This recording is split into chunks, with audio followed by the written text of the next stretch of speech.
बिस्मिल्लाहिर्रहमानिर्रहीम, अस्सलाम वालेकुम। आपका दोस्त सलमान हैदर। यकीन रखता हूँ कि परवरदिगार ने आपको और आपके अहले खाना को अपनी हिफ्ज़ व अमान में रखा होगा। यमन से अच्छी खबरें हैं, 3 अपडेट्स यमन के हवाले से मैंने आपके साथ शेयर करनी है इस वीडियो के अंदर। सबसे पहले मैंने आपको ये खुशखबरी देनी है कि गालिब इम्कान है, सोर्स मेरा रॉयटर है, गालिब इम्कान ये है कि यमन और सऊदी इत्तहादी फ़ौजों के दरमियान, यानी यमन और सऊदीया के दरमियान एक जंग बंदी मुआहदे के बहुत करीब आ चुकी हैं फोर्सेस। इस सिलसिले में अहम तरीन मीटिंग रियाज में हुई है।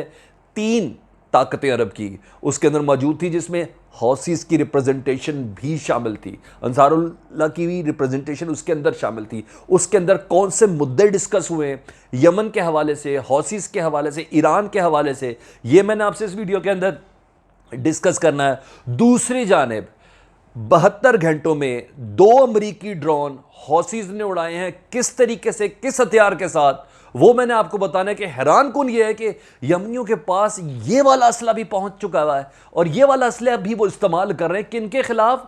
अमरीकी फोर्सेस की दी गई टेक्नोलॉजी के खिलाफ जो अरब इत्तेहाद के पास है। उसके नुकसान से मुतल्लिक मैंने आपको आगाह करना है। और यमन के जो वजीर खारजा हैं उन्होंने क्या क्या स्टेटमेंट दिए अमन अमल के हवाले से, वो कितने हद तक पुरएतमाद नज़र आते हैं, ये तमाम चीज़ें मैंने आपसे इस वीडियो के अंदर शेयर करनी है। कुछ अच्छी खबरें हैं और कुछ अकल और शऊर का तकाजा भी करती हैं। ये तमाम चीज़ें आपने मुझे कमेंट्स में आगाह करनी है। अगर चैनल अभी तक आपने सब्सक्राइब नहीं किया तो प्लीज़ चैनल को सब्सक्राइब कर दें, बेल आइकॉन ज़रूर दबाएँ।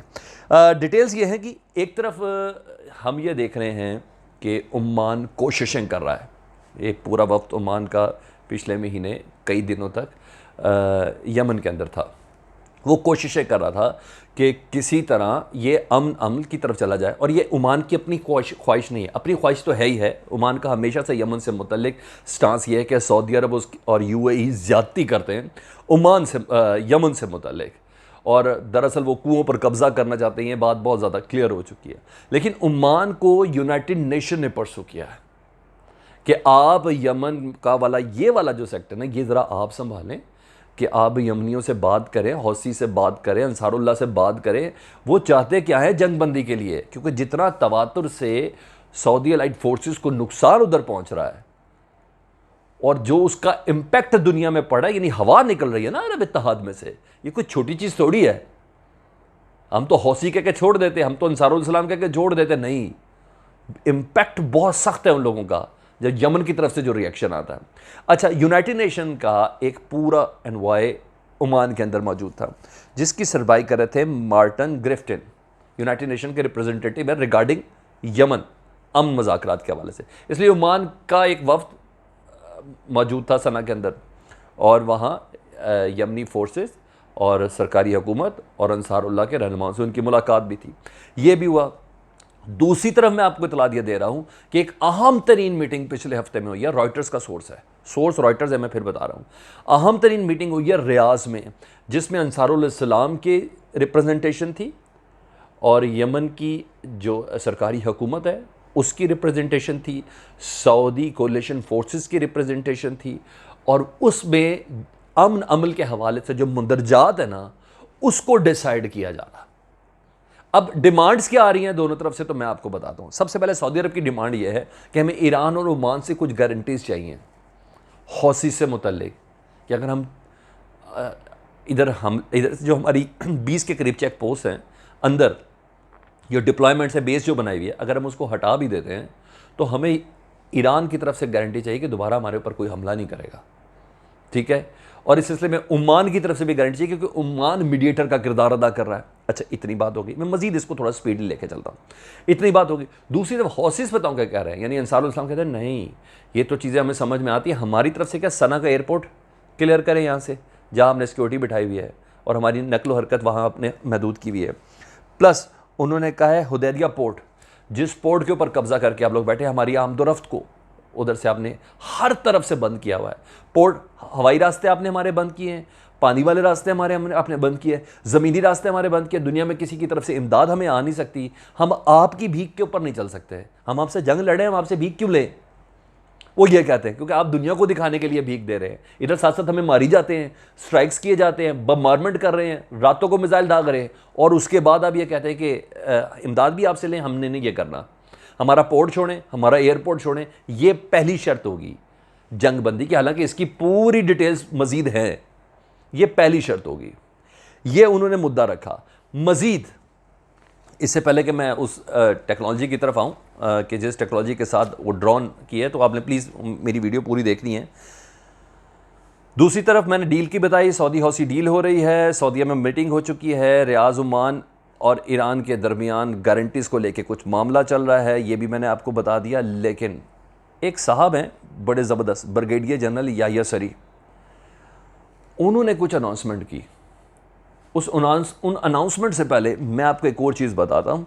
यमन के फॉरेन मिनिस्टर हैं हशाम शरफ अब्दुल्ला, उनका कोड एंड कोड बता देता हूँ इन तमाम कोशिशों को देखते हुए। देखें, सुलह हो रही है यमनियों के हौसियों की शराइत के ऊपर, ये मैं आपको बताऊं। और शराइत वो रखता है जिसका हाथ ऊपर हो, हमेशा याद रखिएगा।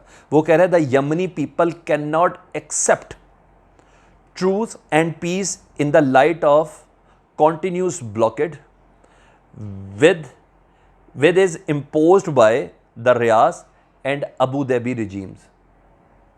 और आखिरी जुमला बड़ा ज़बरदस्त है, under the supervision of London and Washington.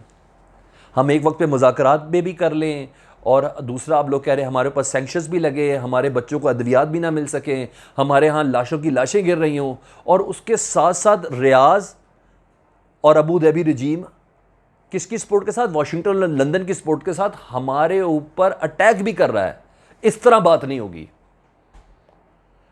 इन तमाम से पहले आपको पहले जंग बंदी करनी होगी, ये थी चीज़। और आखिर में जिसकी वजह से मैंने वीडियो बनाई वो भी मैं आपको डिटेल्स बता दूँ, ये सारा बैकग्राउंड बताना बहुत ज़रूरी है। खबर अच्छी है, यानी जब ये खबरें रॉयटर दे रहा है और रॉयटर कह रहा है मेरे पास 2 ज़राए हैं जिनके वाले से ये मैं अहम मीटिंग्स जो हैं रियाज की मैं आपको डिस्कस कर रहा हूँ, ये रॉयटर्स कह रहा है। अच्छा, मजीद दुनिया की सबसे अथेंटिक न्यूज़ वायर है ये रॉयटर्स। अच्छा, मजीद मैं आपको बताऊं, 72 घंटों में जी 2 ड्रोन गिराए हैं। उन ड्रोन की स्पेसिफिकेशन सुन लें तो आपको बड़ा मज़ा आ जाएगा। ड्रोन US बिल्ट ड्रोन है, बोइंग कंपनी है, स्कैन ईगल स्पाई।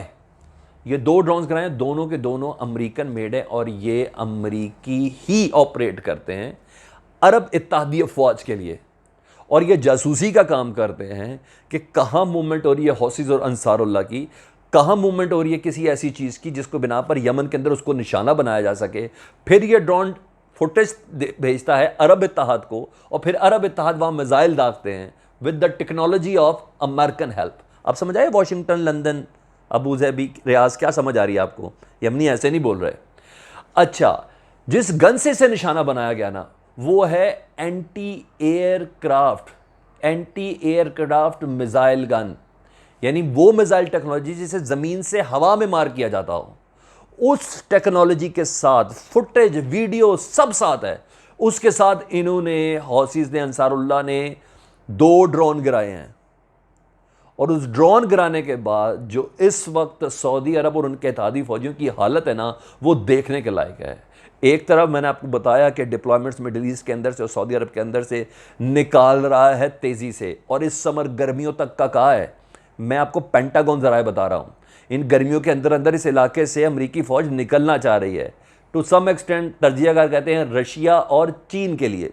लेकिन इस मौके पर इस तरह के थप्पड़ रसीद होना उन लोगों के पास इनकी खुराक भी पूरी नहीं है, और एंटी एयरक्राफ्ट गन्स के साथ मिसाइल मारे। एंटी एयरक्राफ्ट गन मिसाइल्स दागी है, गन से नहीं, मिसाइल दागे गए हैं। ये टेक्नोलॉजी कहा जा रहा है कि हमारी मकामी सतह पे बिल्डिंग है। अब ये मकामी सतह है या ईरान है, कुछ भी है, बहरहाल ये भारी और तगड़ा नुकसान हुआ है एक बार फिर यमन की जानिब से। और ये तब होता है जब मुज़ाकरात बहुत ज़्यादा किसी हल की तरफ जा रहे हो। अगर मेरी बात से आपको इख्तलाफ है तो प्लीज़ गो फॉर अफ़गानिस्तान।